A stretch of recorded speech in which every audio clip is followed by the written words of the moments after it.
Thank you for braving the triple digit weather and coming out. And I know that it's hot outside, but it's cool in here. Um, I'll take this off so I don't sound like I'm playing the tambourine. I'll play the tambourine later. Yeah. What a week it has been. And boy, if you're like me, you just have experienced every kind of emotion this week. I feel like I have contemplated every different aspect of life all in one week. Like, when you see that, the film of your life going by like that all in one week. But it's always amazing to me as I prepare a talk for you, what happens during the week. And it all seems to go together somehow. And like a book will just fall off the shelf and turn to a page, and it seems to fit. Or I'll land on a web page, or have a conversation with a friend, or an experience with a friend that just, it all goes together somehow. But interestingly, this last week, I ended up reading an article about blue zones. Are you familiar with blue zones? Blue zones are areas in the world that have a high concentration of people who live happy, healthy lives to age 100 and beyond. And researchers are intrigued by that. Of course, we are too. They're trying to find out what it is about the place or the people that causes them to have these long lives filled with good quality years. That sounds good, doesn't it? Yeah, so anyway, they've compiled a list of 100 different ways to longevity. They've narrowed it down quite a bit for us, but I was intrigued by the top 3. The very top way to longevity is to be conscientious. And, we think of somebody who's conscientious, someone who's diligent or devoted or attentive, aware, careful of their actions and their words and their feelings and their thoughts. And they've found out that people who abide by such healthy behaviors have an easier go at it. They tend to have less stress and more success in relationships and work.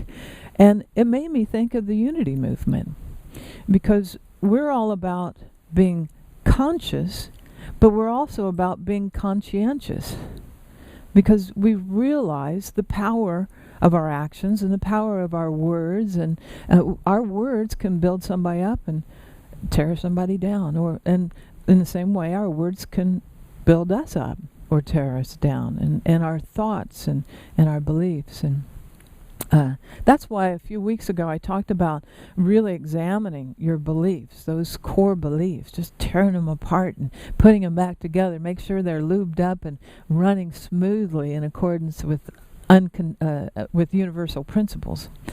And in unity we have 5 basic principles. That's it. Just 5 universal principles. Count them on one hand. That's it. Actually, I can narrow it down to 2. Love and oneness. Unity is all about love and oneness. And so we anchor our actions and our words and our thoughts and beliefs in love and oneness. We're conscientious in that way. The second thing that they found that leads to longevity is to find reasons to laugh. And Lynn's going to help us do that this afternoon, but just to have a love of laughter. And I remember when I was in Nashville, I attended a workshop facilitated by Annette Goodhart. Isn't that a great name? And she was the original laughter coach. And she wrote the book, Laughter Therapy, How to Laugh About Everything in Your Life That Isn't Really Funny. And I remember she stood in front of they introduced her, and she stood in front of the audience, and not a very big woman. She had a big teddy bear in her hands. And she just started laughing and laughing and laughing so hard she had tears rolling down her eyes. And you know what happened? All of us, because it's contagious, isn't it? And we were just laughing for no reason. It was wonderful. But I remember at one point a man came forward who had just been diagnosed with AIDS. And she talked with him for quite a while. And then Annette said, well, have you laughed about it yet? And there was kind of a gasp from the audience. And she got him to laughing about it. He felt better.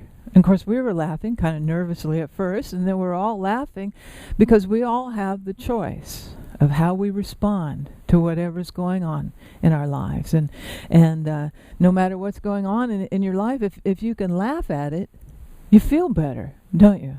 Even for that moment, you're affecting the cells of your body with that laughter. So we're going to get together this afternoon and cathart. So is that a word?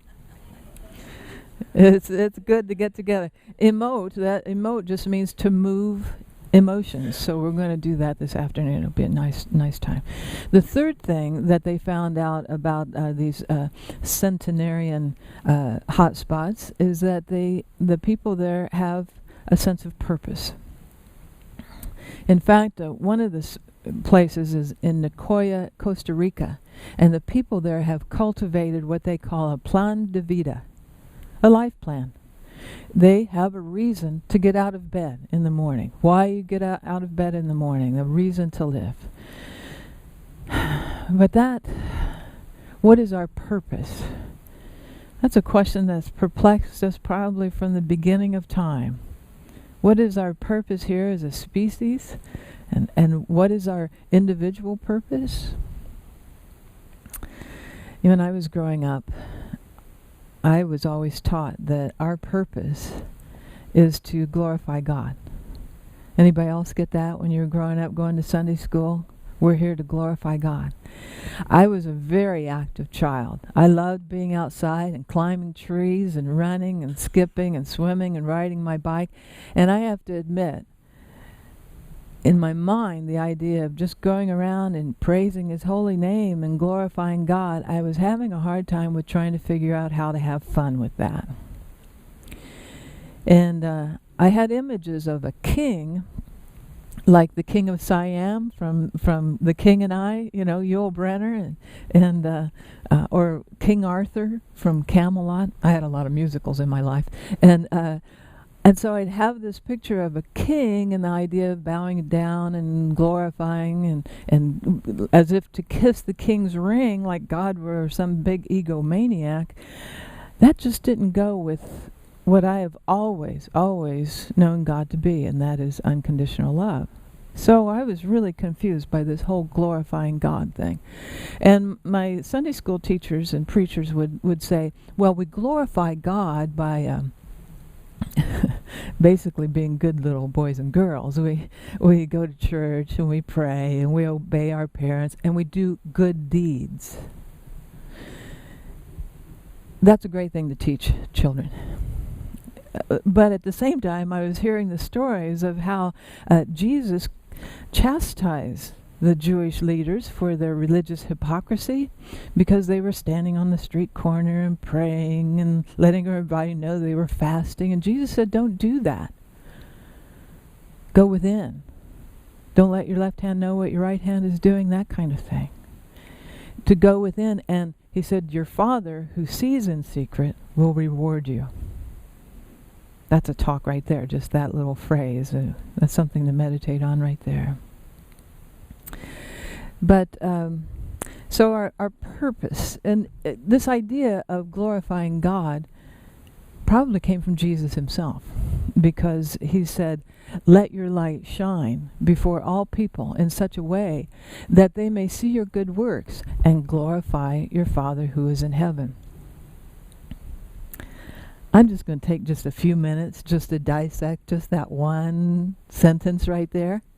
And I think by doing so, you'll have a greater understanding of what is your purpose for being here on this planet at this particular time in this specific place. Does that sound good to you? Okay. We're going to do it backwards, though. We're going to start at the end and then make our way back up to the beginning. Right there at the end, we have that word heaven. And we've talked about heaven before here. Heaven is where? Within. The kingdom of heaven is within us. Heaven is a state of consciousness in which our entire being, our hearts, our minds, our bodies, our souls are all in harmony with divine mind. Never did Jesus describe heaven as a place in some faraway realm. There's absolutely no authority in the Bible for a doctrine that teaches that heaven is a place to which those who accept Jesus as their Savior go to when they die. If that were true, if there were such a place, Jesus would have very clearly, very directly, very straightforwardly talked about such a place. Instead of coming up with all the parables and all the illustrations of the great pearl and all that kind of thing to try to explain that heaven is a state of consciousness we all can attain. It says, "Your Father who is in heaven." Father. Oh boy. If there was anything that was upsetting to the Jewish leaders at the time about Jesus' teaching, that was it. His use of the word Father. Jesus called God Father. How dare he? No one had ever done that before, if you can imagine. No one had ever called God Father. Now in Judaism, they describe God as Father of creation, or Father of Israel, Father of a nation or a country, but never in an individual way, never on a personal basis. Jesus was talking about God like there was an intimate connection or an intimate relationship, like a real father, like a living, loving presence. And where was his Father? Within. Glorify your Father who is in heaven. Glorify your inner divine consciousness. Could we say that?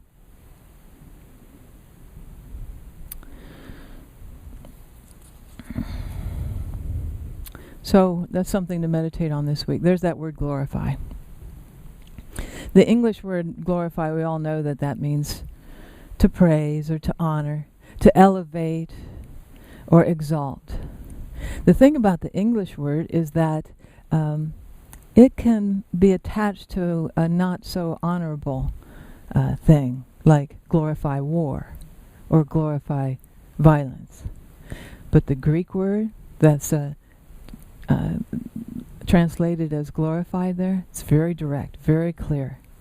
It means, glorify means to ascribe weight by recognizing the real value, the real substance of something. So let your light shine in such a way. Let your light shine before all people in such a way that they may see your good works and recognize the real value of the inner divine consciousness. Does that resonate with you? Okay, here's where it gets really cool. I should say really hot, because we're going to talk about light. Let me ask you, what kind of light would you have to be shining that would cause all mankind to see your good works that you did in secret? Remember, that's what Jesus taught. And it would cause them to recognize the real value of the inner divine consciousness you had cultivated. How's that for a question for you? Somehow you're shining your light. You are glowing in such a way that people say, "That's for me." They're seeing you and they're saying, "I want some of that." Whatever it is they're doing, I'm going to do that. Charles Fillmore said in his book, Atom Smashing Power of the Mind, when the mind is lifted up in meditation and prayer, the whole body glows with spiritual light. Could that be the light that Jesus was talking about shining? And could prayer and meditation be the good works that you've done in secret? Something to meditate on this week, something to consider. Let me give you something else to consider this week. Quantum physicists have concluded that our bodies are made up predominantly of light particles they call biophotons. Maybe you've heard of that. Each one of our cells emits hundreds of thousands of biophotons. And these biophotons are stored in our cells. They travel through our nervous systems, and they provide a way for the cells to transfer energy and to communicate information. Our very DNA is created from light and communicates with light. Isn't that fabulous? Biophotons are emitted by all living things. The food we eat, the water we drink, animals, plants, our bodies, all living organisms emit biophotons. And the higher the level of light being emitted from the cells, the greater the vitality. And not only have scientists realized that our bodies emit light, they're finding that we have the ability to increase the level of light being emitted from our bodies. In a recent study, people were placed in a darkened room, and they were asked to visualize a bright light. And when they did that, the level of the biophoton emissions increased dramatically. So studies have shown that positive changes in this field of light have a direct effect on our bodies. And by increasing the level of light being emitted from our bodies, it has a direct effect on our physiology and can affect our consciousness, and also promotes longevity. Gary Zukav, you all are familiar with Gary Zukav. He said, by choosing your thoughts and by selecting which emotional currents you will release and which you will reinforce, you determine the quality of your light. You determine the effects that you will have upon others and the nature of the experiences in your life. So what's your purpose? Your purpose is to influence your biophoton field with beneficial ways. Doesn't quite grab you, does it? How about this? Your purpose is to increase the wattage, so that your wattage, so that the eternal light can flow through you. Does that float your boat? Your purpose is to shine your light. You get that? Maybe a little bit more fully now? Your purpose is to glorify God. Your purpose is to elevate the divine consciousness within you by being conscientious, being aware and attentive and diligent with your thoughts and your intentions and your feelings and your emotions. Your purpose is to glorify God by doing good deeds in secret, like prayer and meditation. Your purpose is to shine your light, to glorify God, knowing that God is the one pure light, and that you are a child of the light. Are you ready to let it shine? Say yes to that? Yes. And so it is.